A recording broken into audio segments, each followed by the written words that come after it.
So, did you all get that message? Welcome back, everybody. It's your buddy Orange Hat here. Yeah, I just got back from voting a few hours ago.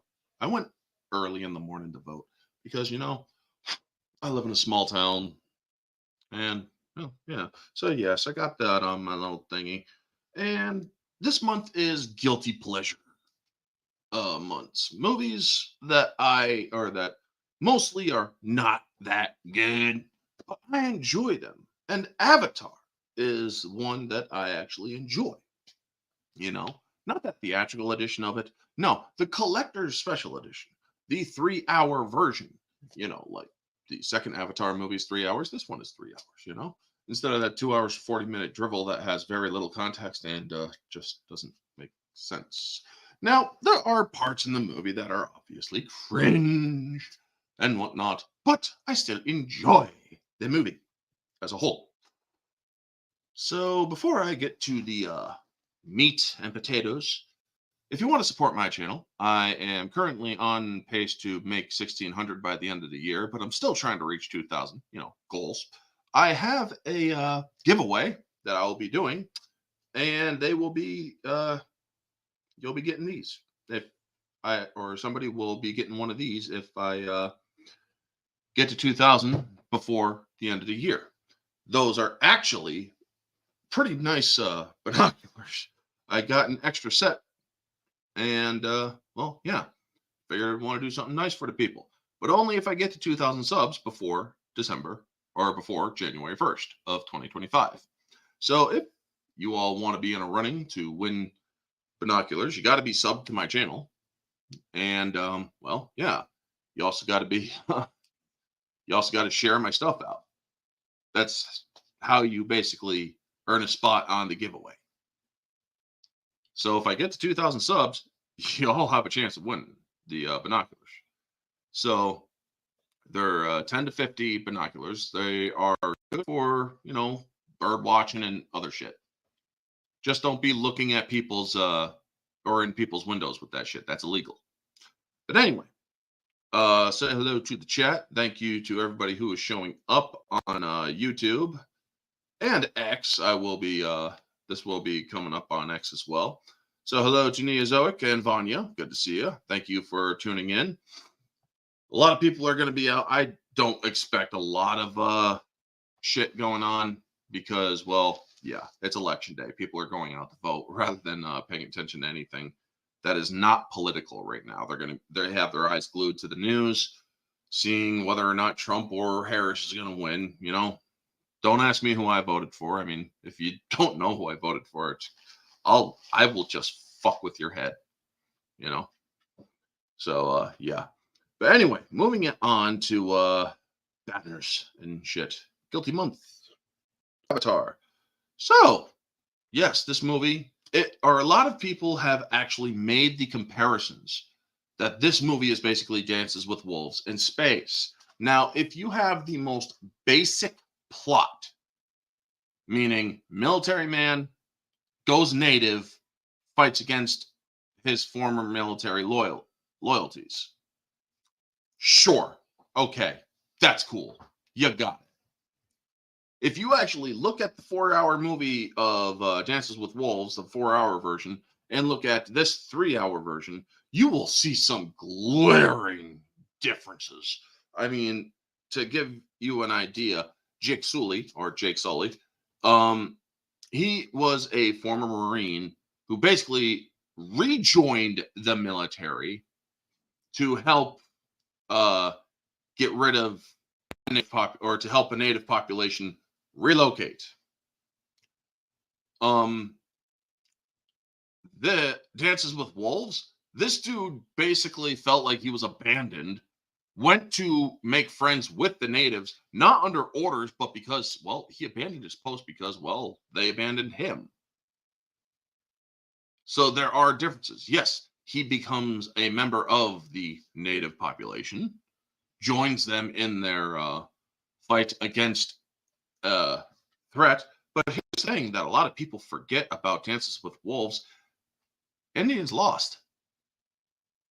Yeah, they lost. the natives in Avatar won. Yeah. I mean, sure, you got the guy who plays Moat, or not, yeah, Moat. No, Sahik, uh, Neytiri's father. Same actor who played one of the Pawnee in Dances with Wolves. So you got one actor who was actually in both movies. So good job on you. But other than that, you also have an obligatory sex scene from Dances with Wolves, and you have a scene that is of a sex or sexual nature in the other one. You don't exactly see the motion of the ocean, shall we say. But but getting into it, folks, I thought the movie Avatar, good script, good story, original. It is original. You're going to a far off planet. Yes, you have a person that falls in love with, or who basically goes native and helps fight back against the evil capitalist greedy corporations. And Earth is dying, which they explain in the second one. But I'm going off of the first one. Now, here. Fun fact, the word avatar is a concept within Hinduism which means descent. In Sanskrit means the incarnation of a Hindu deity in human or animal form. Well, ain't that interesting? Yes, an avatar does mean a body that is host to something else. So, yes, an avatar. But let me see. I got to get to the brands because I got my overlays. And I didn't put that overlay where it belongs. There we go. So yeah, if you watch the collector's edition, it starts differently than the original edition. The first movie starts with the dream of him flying on Pandora, and then waking up in the thing. The original movie, or the special edition, has him in or on Earth at a bar, in his wheelchair. His hair's growing. You see his apartment and other shit. I mean, this dude is basically saying, "Yeah, well, I don't want your pity," but also the economy is so bad on Earth in that year, 2150 or 21, no, 6 years. So 2152 is the year the movie takes place, or 2154. So 2148 is where the movie is or starts in the special edition. So he's on Earth, and he's like, a vet's check or veterinary check and $12 gets you a cup of coffee. And I'm like, how much is your vet check? Isn't that like, should be like, I don't know, 100 some or hundreds of bucks? What the fuck? How much is a cup of coffee in 2148? I mean, is the economy seriously that fucked? But yeah, apparently Earth is dying because, well, they exhausted their natural resources, which is actually something that will play in another guilty pleasure that a lot of other people have a problem with that movie as well. But me, I don't. I like it. But you'll have to figure it out later in 2 weeks for that one specifically. But yeah, I thought Sam Worthington was a good choice for the role of Jake Sully. And I thought that, they did a good job at making his avatar cat person look like, well, him. They actually did a good job. Same with Zoe Saldana and looking, well, cat person-ish for Neytiri. And I like how you have, holy crap, let me, no. I like how they have, what's his name, who plays Quaritch. Everybody wanted him to play Cable. Now, yeah, while Zoe Saldana is beautiful. You're absolutely right there, Christian. Hello, thank you for showing up.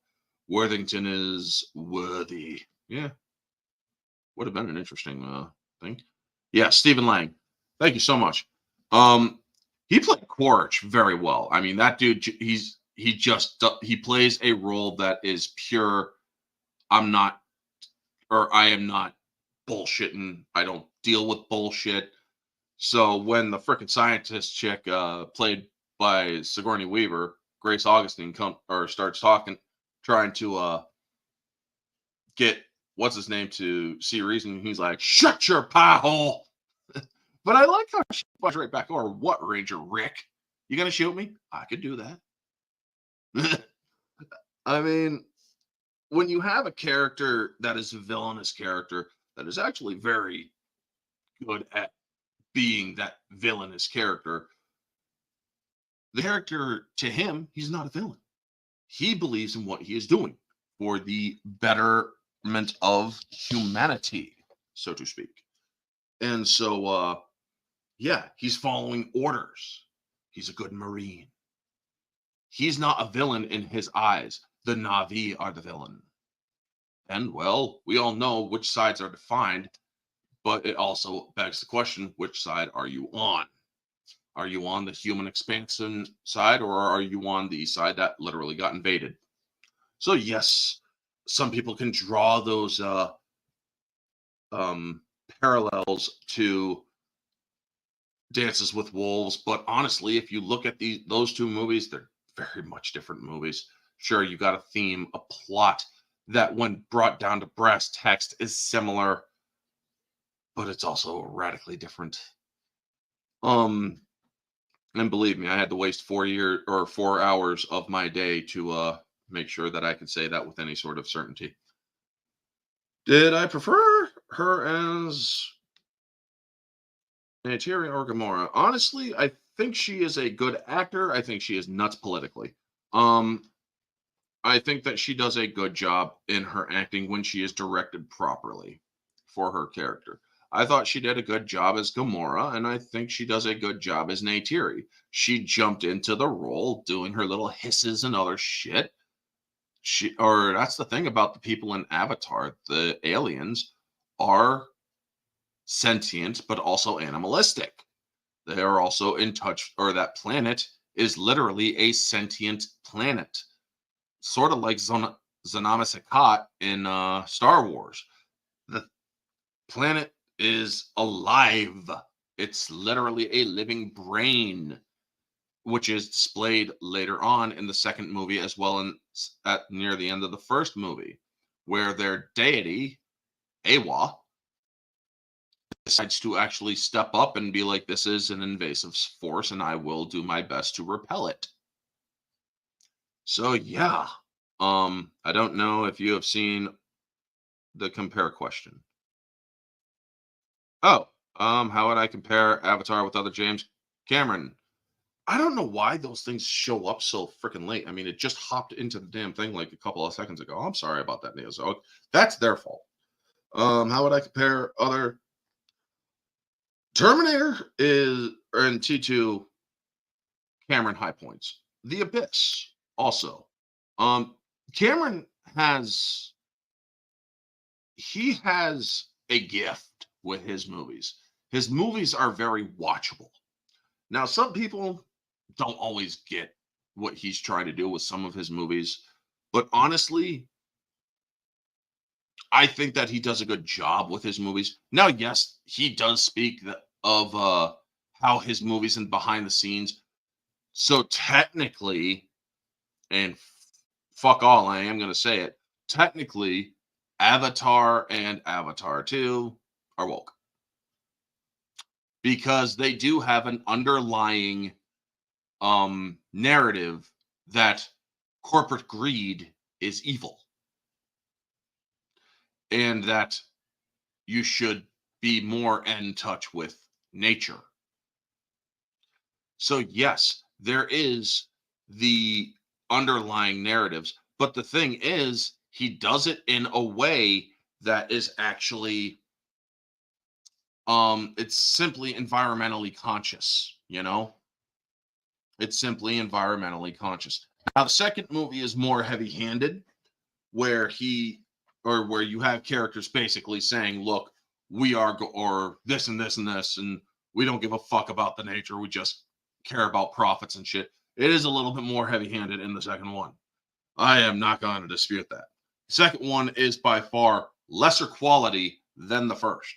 Yes, you got the better digital effects and shit, but the first movie is still a better story because it is still grounded. It hasn't expanded yet. But expanding to the water tribes, in which the other movies will have fire and earth tribes. The third one is basically going to be the fire people. Next.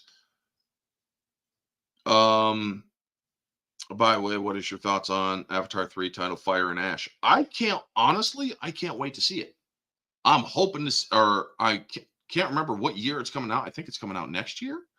But I really do want to see it because he has said he filmed all of his sequels simultaneously. So yeah, insert Avatar: The Last Airbender joke, right? I mean, yeah. The fact of the matter is, the first one is wind or earth, so to speak, where earth because of people. Well, they're a very earthly tribe. The second one is water, fire. So the fourth one is most likely going to be wind related. Nothing but Ekron people, I'm guessing. But also the earth people like to use the Ekron as well. So you're going to get confused.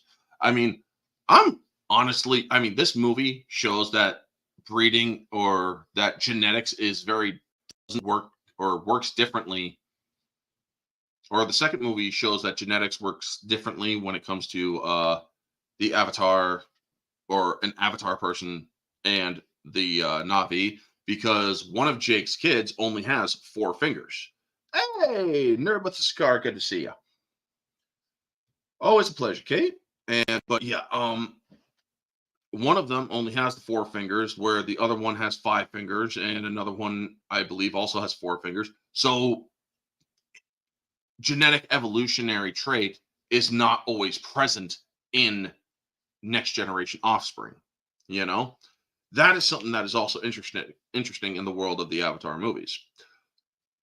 And the movie, one of the more interesting aspects, I can actually watch that movie and stay focused on it.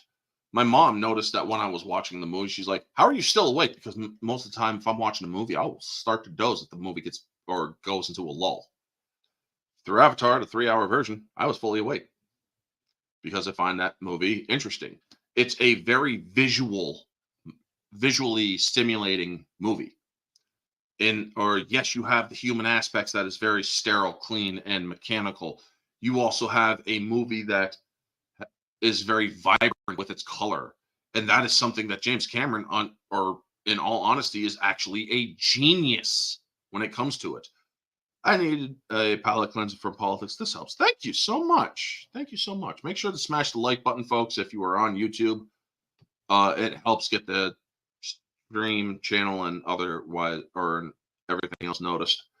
And share it out if you can too on X.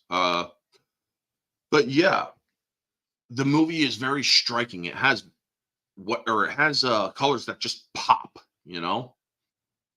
And I like how the entire biology of that planet has the neural connection, or has an external neural connection, where the natives have the ponytail thing that links, or that does a neural link with the horses, as they call them, the banshees, or the Ekron, as they call them, and everything else has all of these connections. So the people can neurologically connect with the planet and also with the trees, or essentially see memories and other things. When you are interacting with the nature aspect or the natural aspect, if you have an avatar, you are able to connect with that planet to such a degree. How else could you not really find a common thread with the planet? Unless you are like Quaritch and the Marines, who had their avatar bodies because they died in the first movie.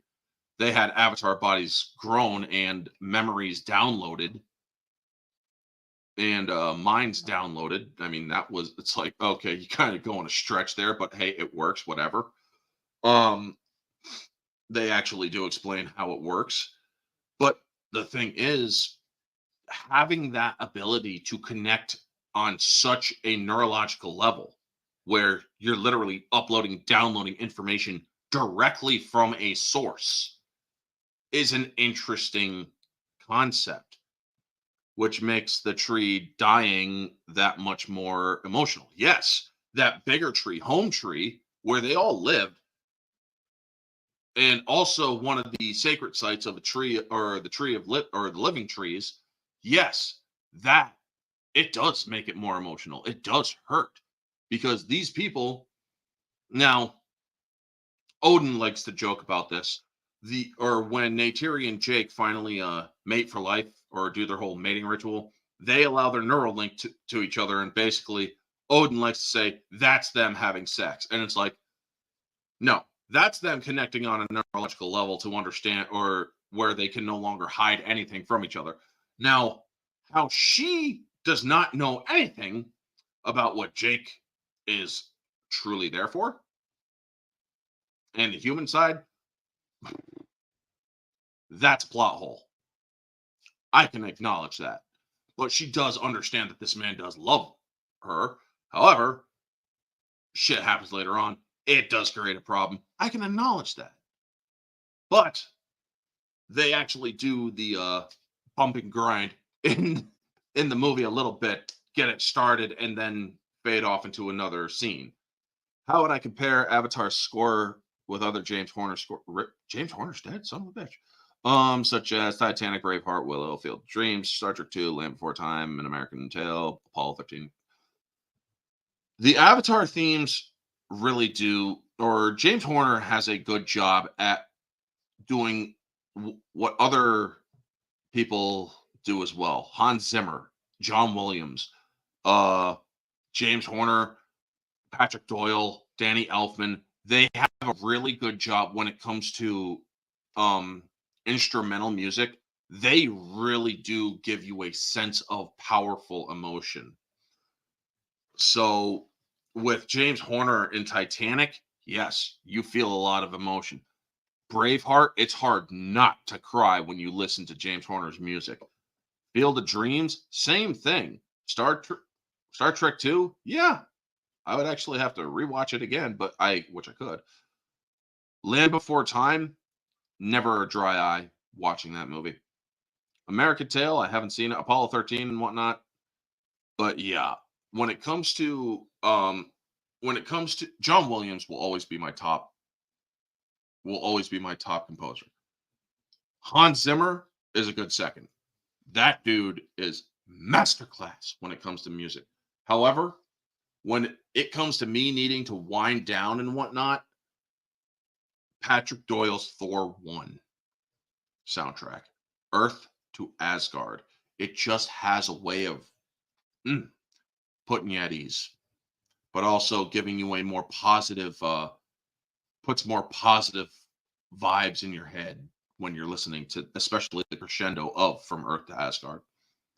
So yeah, because of the majesty of it. But James Horner in this one did a very good job, and I thought that most likely they will get Brian Tyler, because Brian Tyler does a very good job at mimicry of different scores. He came in for Rambo because Jerry Goldsmith wasn't, or died, and he did a good job with his own or adding his own twist to the scores. So Brian Tyler is also a good one. That's one of the younger ones nowadays. Howard Shore is also not one to be overlooked either. Howard Shore with Lord of the Rings, that dude does some pretty good shit. But and so yeah, the score does a really good job at helping the movie along, because you do have that emotional impact with certain bits, like how it gives that somber tone when the tree, or when the home tree gets knocked down, when uh when the tree of memories is destroyed, and other things as well. It does, you see that real tragic or that tragic piece being put in when the Na'vi are on the back burner, when they start dying, when the humans are starting to push forward and win a little bit more. Um, Also, another reason why I really like this movie is the nerd manages to get lucky with a Marine, in the fact that the guy who plays Norm Spellman got to get freaky with with Rodriguez. What's her name? Oh, I forget her name. She played Trudy. I literally had her fucking name in my head. Damn, can't remember it. Michelle Rodriguez. Yes, thank you. I know some of you have already put it in the chat. Thank you so much. But I just finally remembered. I hate having that problem in my head. But yeah.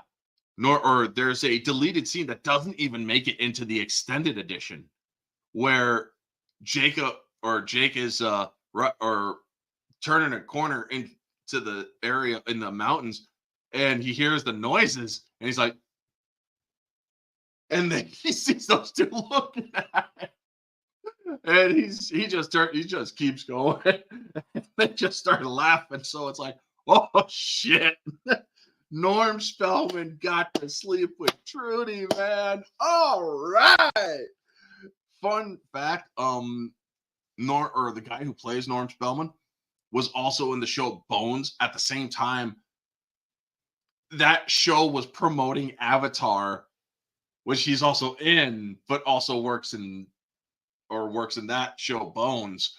So that was a thing, which was pretty fun as well. So it's like, you guys are literally waiting in line to see the movie Avatar, which this dude also had special tickets to give to a couple of friends who wanted to see Avatar.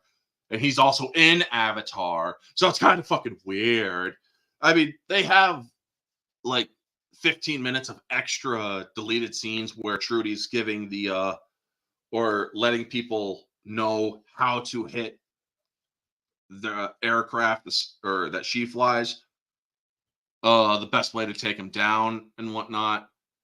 They also have a few other areas to make a couple of more scenes more extended, where Norm Spellman's still on the outs with Jacob because, well, the Na'vi didn't warm up to Norm. Instead, they warmed up to Jake because Jake was the first warrior and shit. So he's kind of jealous and whatnot.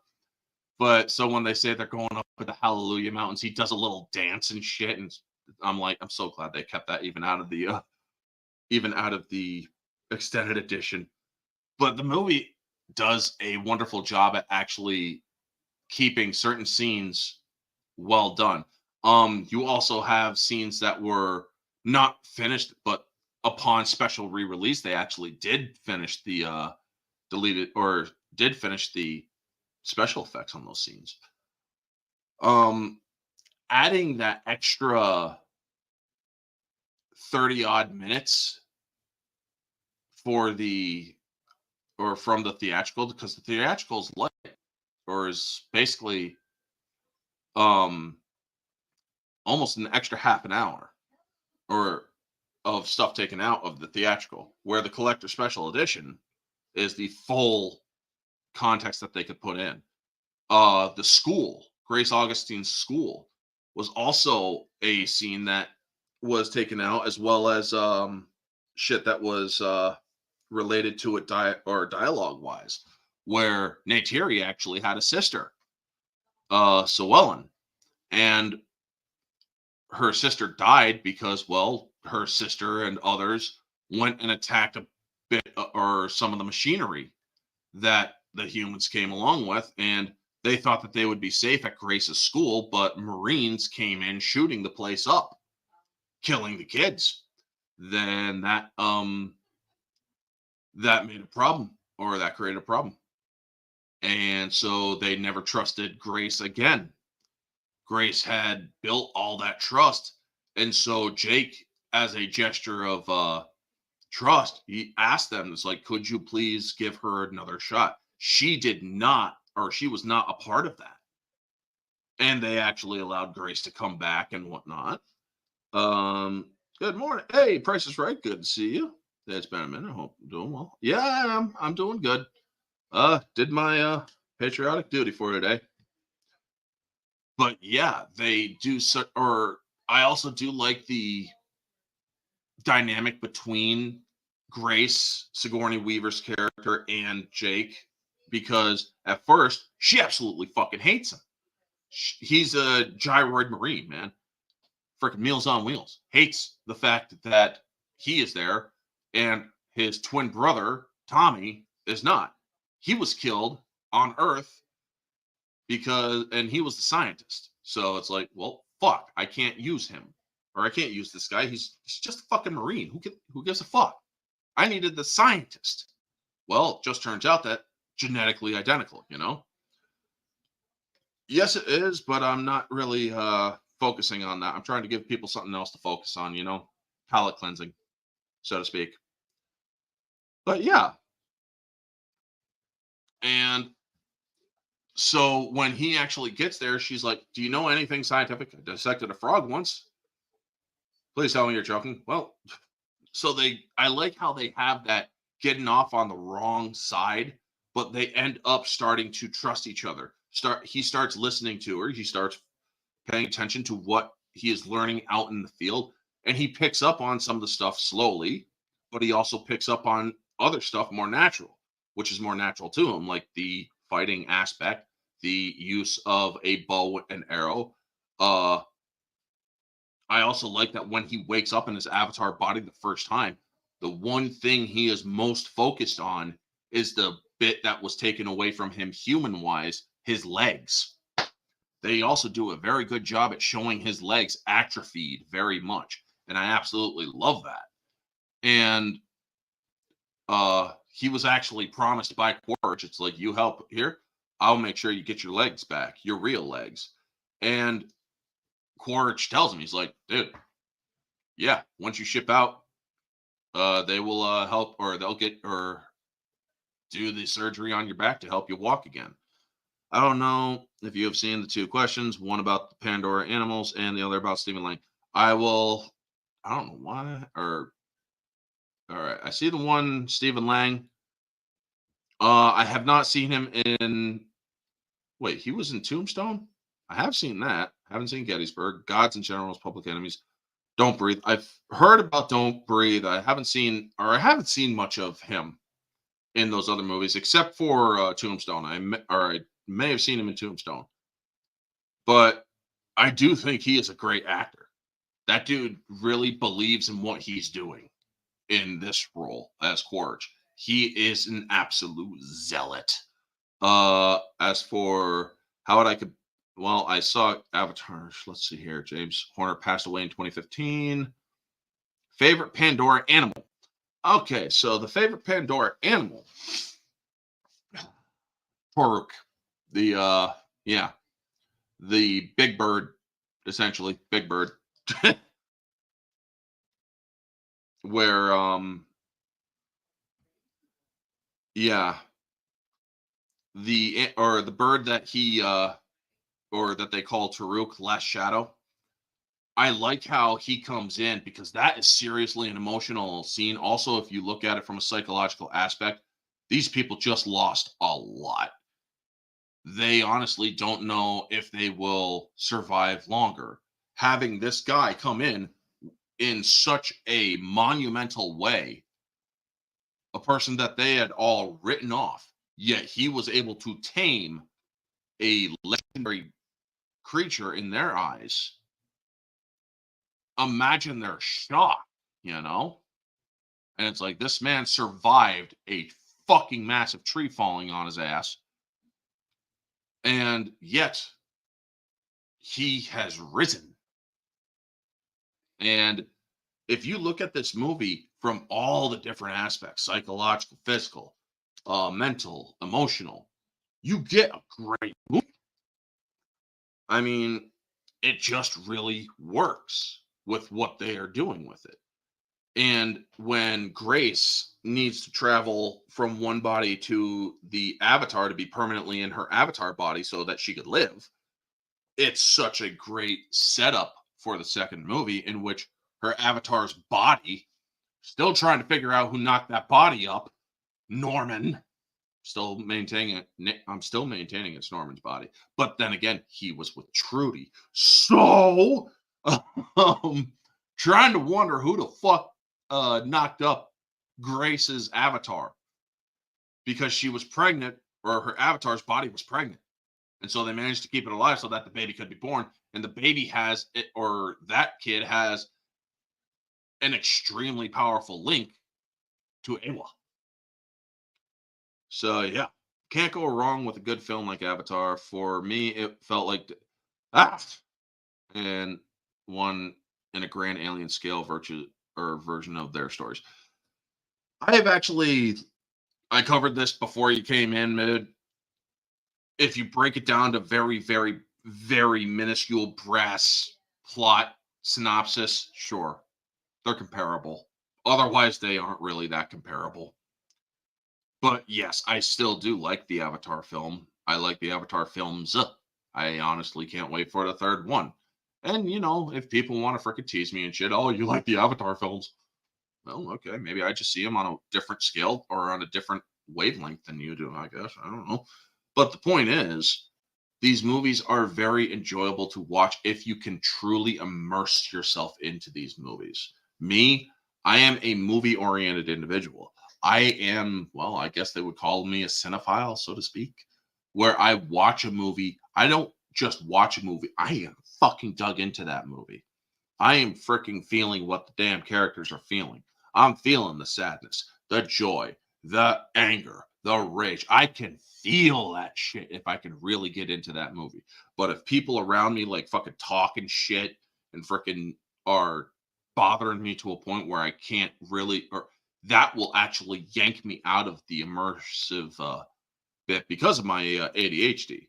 I have to be, if I can focus in on it, I'm laser focused. But if somebody starts offering different sound stimulation, I'm pulled right out. And it fucking pisses me off when people do that. But yeah, these movies, I can get zeroed in on it, feeling what people are feeling, and just enjoying it. I especially like the scene where Jake has to catch his own Ikron. And I like that when he hisses at it, it hisses back. It's like, I don't fear you. And then when he says, you're mine, I love how the Ikron looks up at him like, fucking really? I mean, you just see how that Ikron looks up at him and understands what he's saying because he's connected with it. And it's like, I can understand exactly what you mean, Because when you could do it with, or you can link up with the horses, there is no life bond with the horses. Ekrons on a different level, yes, they are more of a bonded creature. The rise of the meta writings takes me out of a movie or show. Of the meta writing. Explain that a little bit more in detail, please, Kate. That way I can understand what you mean by that. But yeah, when it comes to these things, I truly enjoy the film. And yes, while I know that James Cameron is an idiot in other things, I really do find that that these movies are truly worth watching. How would I compare Avatar with other movies of environmental message such as Princess Mononoke? Haven't seen it. WALL-E, excellent movie. Soylent Green, haven't seen it. Fern Gully, excellent movie. Snowpiercer, haven't seen it. Simpsons movie, I'd have to rewatch that, I guess. Aaron Brockovich, I never got into that one. But WALL-E was not just a movie about nature, it was more of a movie about self-awareness. WALL-E was a movie in which WALL-E's own self-awareness allowed other machines to become self-aware, which also spread back to humans who were just blissfully unaware and slowly dying a fat person's death. Where's Cameron an idiot? He's an idiot in life in general. Not in as a movie director, that man is a fucking genius.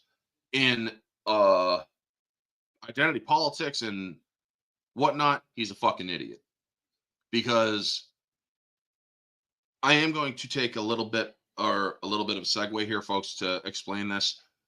James Cameron said that the movie Terminator Dark Fate was a referendum against the Trump administration's bigoted border policy. And yet he's saying that the people of Mexico are nice people, they're not criminals. Yet he wouldn't film in Mexico. He would film in Spain because of the drug cartels and the trafficking cartels. The trafficking and whatnot and the danger of the cartels in Mexico were the reasons why all the Mexican sequences were shot in Spain instead. That's why James Cameron is a fucking idiot outside of movie making. So I hope that answers your question on that. Would you rank Cameron as a top 5 director working today? Possibly. Possibly, yeah. What did you rank Avatar among the Cameron movies? Did I rank Avatar among the other Cameron movies? Avatar movies are among his top movies. Terminator 2 is his top movie. Aliens is his second. The Avatar movies, third. Hope that helps. But I highly recommend watching Princess Mononoke. I have to be in the right mindset to watch certain movies, dude. Context of meta writing. Okay. Like how writers make a joke that nods to the audience as if to say, yes, you are watching a show and we read your tweets about it. Like the show or movie is self-aware. So basically making a joke about real life shit. Essentially wokeness. So yeah. Okay, I get what you mean now. But getting back to this, WALL-E, yeah, that was mostly a self-awareness movie that did also bring back nature to a degree. The credits of WALL-E tells the story of how humanity basically got the reset. Ferngully was also a great movie back then. Really strong themes, but also for the kids, it had the right level of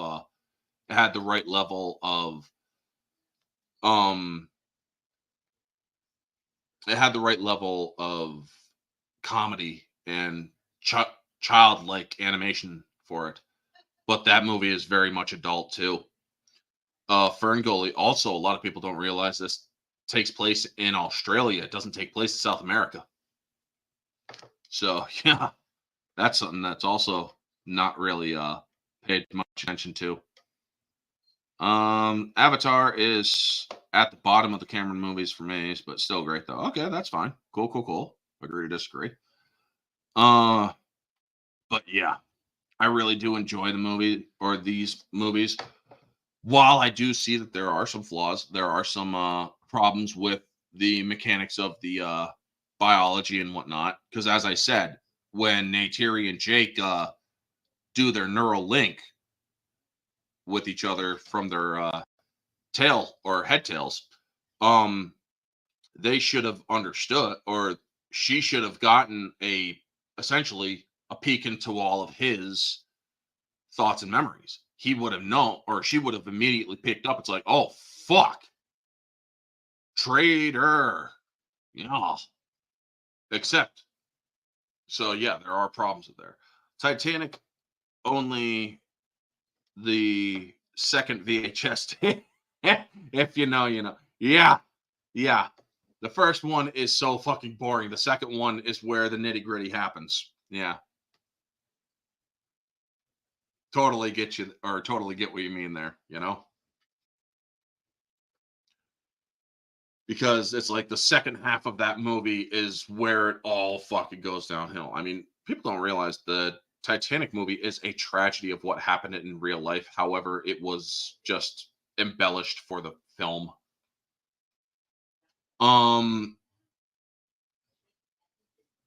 But getting back to Avatar, I really do like, because there is the bit where Jake is talking to the Tree of Souls and trying to talk directly to Awa. And it's like, I can't do this alone. I mean, yes, all these people have come to fight, but I'm afraid they're all going to die. You know, I will defend you with everything I have, but I can't do it alone. And Neytiri comes in and says the Great Mother doesn't take sides. But later on, when they are having or when the tide is turned against them and they feel like they are about to die, well, Awa had heard him. And Awa is actually having all of the different animals. Jesus Christ, I had overlays and I didn't even use them. I mean, the Thanator, which almost killed Jake in the movie, ends up becoming a rider to Neytiri, which was awesome. The Ekrons, by the way, this is Taruk. This is and there's Jake on or linked with him. But then I also like the mechs too. Now the mechs, folks, this is the human bit of it. These mechs were pulled straight out of a freaking, like, what's that damn game? Mech Assault, or it was a PC game where you could build your own mech and have it fight other things. The Tree of Souls, by the way, and Home Tree. I also have those overlays. But that tree was so freaking huge. And now that I'm looking at it, over there,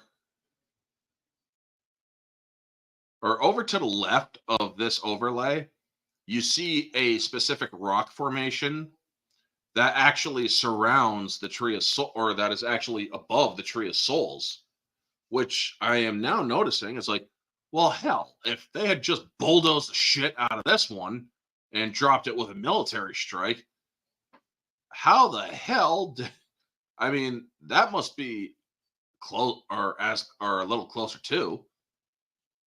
But yeah, sorry, I had overlays that I didn't use, man. But I also liked that, or this was one of the scenes that I really did like before they asked before Grace, or they tried to save Grace.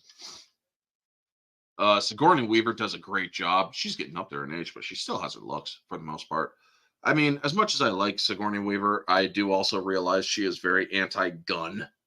So it's kind of funny that she's like, it really is funny how her character Ripley, yeah, but she's also very anti-gun in real life. I mean, but overall, folks, this movie, I just realized I'm at the usual time I stop. But Avatar, I really do like it, especially the collector special edition, the full, what I call the full context version.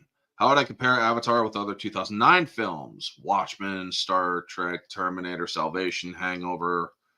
Didn't care about the Hangover movies. Hurt Locker, Half-Blood Prince, good movie. Hurt Locker, I didn't think I'd seen it. Princess and the Frog, didn't see it. District 9, good movie. Watchmen, interesting movie. Star Trek was an interesting movie. I like Terminator Salvation, the director's cut. It gives a little bit more context, you know.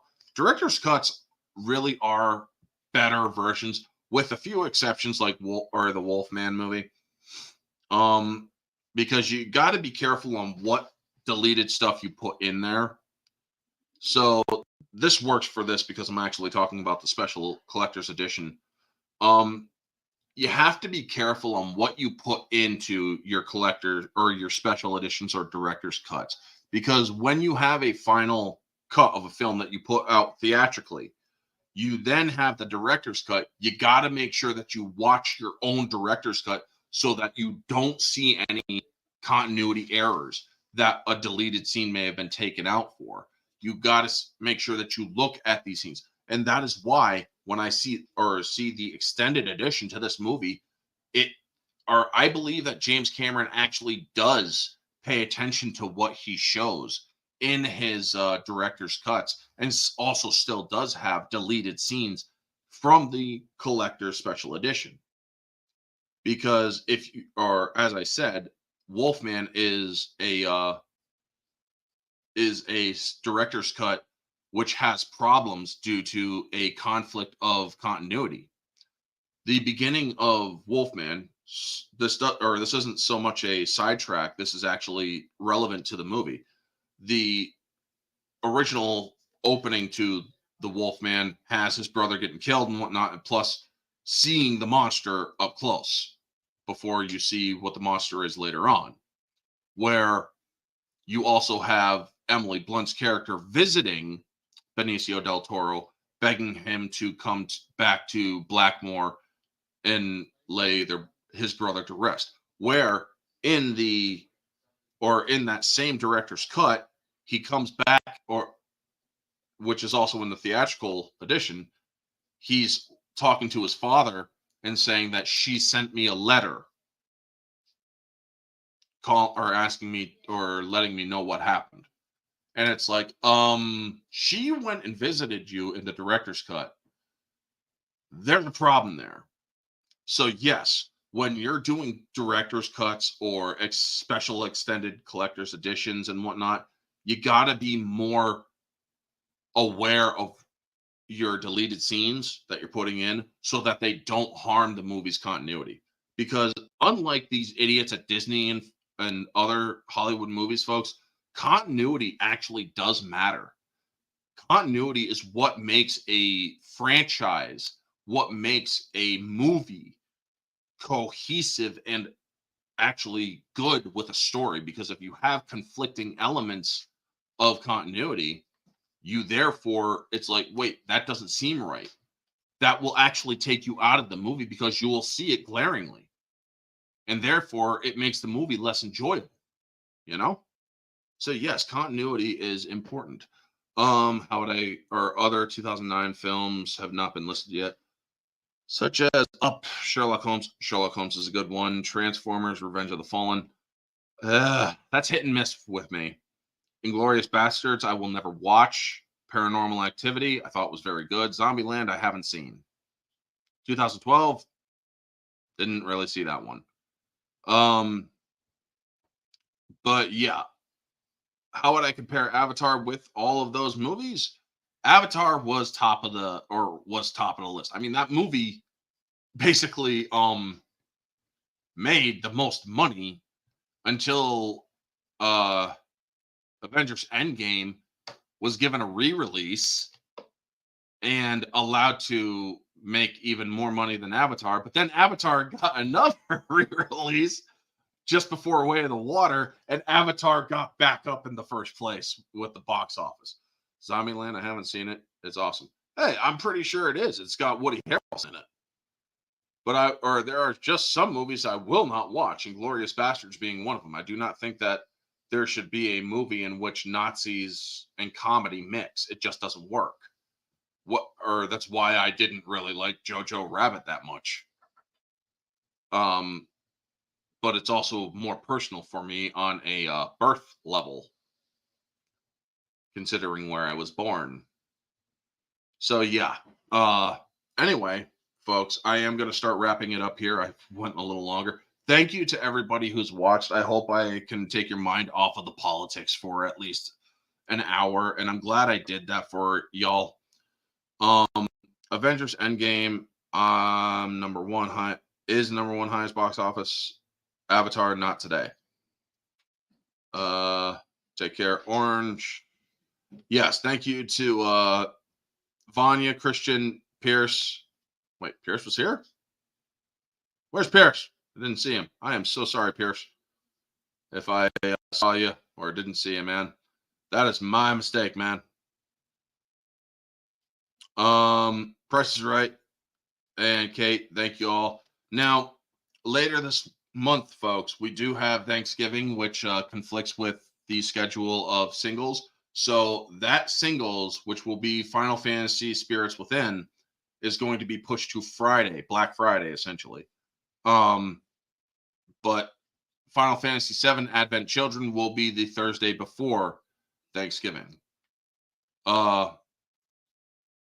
Also, I do believe that me and Mara have decided on a ones and twos for her channel. She and I threw our heads together because we couldn't really find Thanksgiving themed 1 and 2 movies. So we went with, I believe we went with Sherlock Holmes, the Robert Downey Jr. ones. So thank you so much for tuning in, folks. You all have a wonderful day. If you haven't voted, get out there and vote. It is very important. It really is. It's more important than you know this time around. And it's coinciding with an anniversary of a freedom, or a very freedom-loving patriot by the name of Guy Fawkes, the only person to ever go into the Houses of Parliament with honest intentions. So yes, remember the 5th of November. As well as, folks, remember about our own government and how we are going to save it through through a democratic act by voting against the Democratic Party, I guess. But yes, get out there, vote who you want to vote for. Me personally, I voted for, well, y'all know who I voted for. Anyway, yeah, I voted. So y'all have a wonderful day. I will hopefully be back on Friday for Orange Hat Uncensored. I have not been able to because I had to take care of some family stuff. I am trying to get back to that so that I could be with Janet and Ruben and talk some shit. So hopefully this Friday we will be I will be back with them. All depends on what's going on, you know. But anyway, Sunday weekly recap. Me and Kate and Ambassador, we will be talking Red, Retired, Extremely Dangerous with it's basically a comedy version of The Expendables. So y'all have a wonderful day, and always remember, folks, stay humble. Are you done? Are you done?